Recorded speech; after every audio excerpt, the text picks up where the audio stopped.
Hello everyone, welcome back to the channel to those who've been here before. So lately I've been doing loads of talks on Walstad and all like in-depth looks at the Walstad method, and I'm starting to go down a hole where I'm like going deeper and deeper into it, and I find a lot of people are enjoying the content, but it's kind of, for me it's getting kind of repetitive, and it's starting to get to the point where I'm finding it harder to come up with topics to talk about. So today's video I thought I'd give you a little look around my fish room, talk about what's going on. Obviously a couple of months ago I set up this tank to do shrimp breeding, didn't I? And I wanted to update on that, and I had done thumbnails and wrote a script and everything on how to breed shrimp this method, and I never put it out because I was so focused on doing Walstad methods, because every video I put out seemed to get like 10-20 times the views everything else was, and thanks for that. Like, I really appreciate it, and I've blown the channel up compared to what it used to be. It took me like 2 years nearly to get 200 subs, and then a few months I got 400 subs, and like, for me that's amazing. Like, if I could get that growth going, like, I'd be made up. And it's obvious people love planted tanks, so, and I love talking about plants, but I never really talked about it. So this is my 5-foot tank, and I put a lot of, I was given a lot of Java fern, so I popped that in here. I put my big crenum. I don't think it's a crenum natans actually, I think it's what they call an onion plant. Can't remember the actual name of it, I'll have to research it, but crenum natans should have crinkly leaves, and that hasn't got crinkly leaves, it's got straight leaves, but still, it's an absolute unit of a plant. So the goal was I put Bristlenose Plecos in, and they've gone massive in the last few months. They're absolute units. There's 3 of them in there. 2 live over here in the caves, which I'm assuming are males, and then there's 1 that lives down the other end of the tank. And you see all the ram's horn, I think I put 6 in here, and there's hundreds of them. And then there's an absolute ton of cherry shrimp as well everywhere. They're just all over everything. That's what they look like. There's piles of them everywhere. There's tiny ones. There's just hundreds in there, and I was struggling to get that Limnophilia sessifolia going. It just cropped out on me, didn't do much, and then the last bit seemed to shoot up. Luckily, otherwise I'd have lost it. The Ludwigia repens it's everywhere in this tank. You just spot it in all little corners growing, because I threw loads in, didn't I? And I absolutely love this stuff. It gets a bad press, but it just does so much for the tank. There's all me Boost Philandras and me Anubias, Bonsai, Nana, Barterai. There's the needle leaf or narrow leaf Java fern down there. These are the standard ones. So this tank's it's going really well, I think. The floating plants are absolutely flying. I take absolutely take this down to a quarter every day almost, and it grows back in a day. But it's pulling nutrients out of the water, and I do feed this tank really heavily, and everything seems to respond well to the heavy feeding. So this tank, it's an absolute mess because I'm constantly pulling the duckweed and salvinia off the top. As I say, it tends to strip it down to about a quarter every day or so, and it grows back. There's one with peppermint bristlenose, and there's another one there. I only ever see 3 of them at once, and I put 4 in, but I see them in different places, so it makes me wonder, have I got 4 and I'm only seeing 3, or have I lost one and I don't know. On that rock there is a red cherry shrimp. I've never put a red, I can't even, can you see?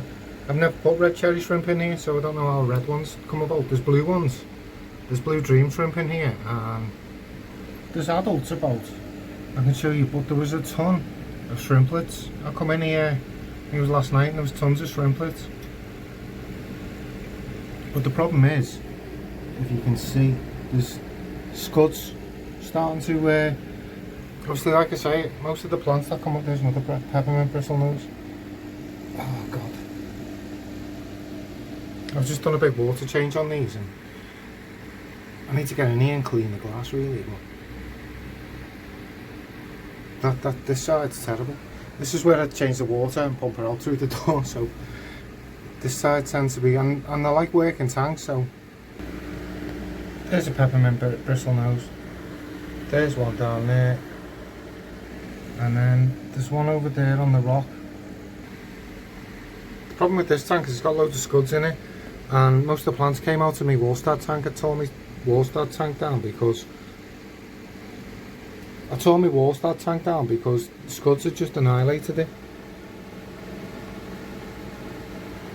There we go, look on top of the, see them little black dots on top of the cave? They're, them little black dots on top of the cave, they're actually blue dream shrimp. So I'm thinking I maybe have to tear this tank down and start again because it's getting loads of scuds in it. Either that or I'll have to put a fish in that'll eat the scuds. But the problem is, if they eat scuds, they'll eat baby shrimp. They're not going to distinguish between the two, are they? And then I've got this tank that ultimately I want to Walstad this tank, don't I? Look at I've talked about this, the engine, it's LOD adenser and valve, and that there's so many benefits. A lot of these two plants get a lot of bad press in the hobby, I think, especially LOD adenser. But like I said, if CO2 was low in the system, these plants will just take the carbon out of your KH and use that as a carbon source rather than CO2 and just carry on growing like it's in full CO2. Another thing that these two plants will do is if you've got anaerobic environments in your substrate, these plants will take oxygen down and distribute it in your substrate, and they'll oxygenate your substrate and stop it from becoming anoxic, which is a massive benefit in the Walstad method. Amazon swords as well, big heavy root. This is what I refer to, like the likes of the Amazon swords, crypts, as your engine. They big root structures down in your soil, and they'll break the soil up, stop it from becoming anoxic, get the beneficial bacteria processing the waste. This is my breeding pair of angels. I'm just working with them. They're still a bit young and they're figuring out what they're doing with themselves, you know. We've all been there, haven't we? But this, as I say, the engine's absolutely exploded. It's absolutely flying. Everything's doing dead well except for me Balancé, which melted and never grew back. All the other plants are doing really well. There's little bits of algae in here, but I'm not too worried about it because it's not exactly a bloom. It's just little bits of algae that I can pick out, and everything seems to be having fun. So my plan is I want to set up a tank for these two.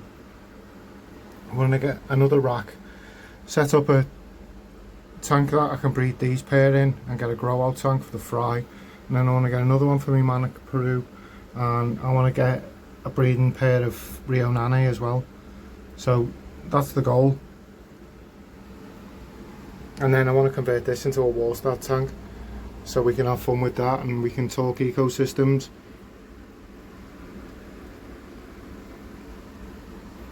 There's so much going on at so many different levels in this tank, it's fascinating.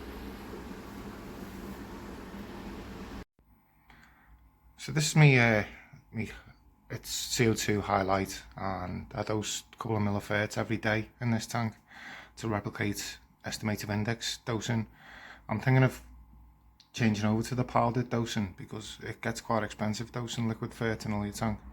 But it's doing well, the algae's breaking down. What I found is when I first started putting the CO2 in the system and dosing with ferts, nothing really happened for a while, but then everything seemed to explode with growth after a few weeks. But there's my Manacapuru, they're growing out well now, and I want to get them breeding ideally, but they're still a little bit away from size wise. They should be getting close.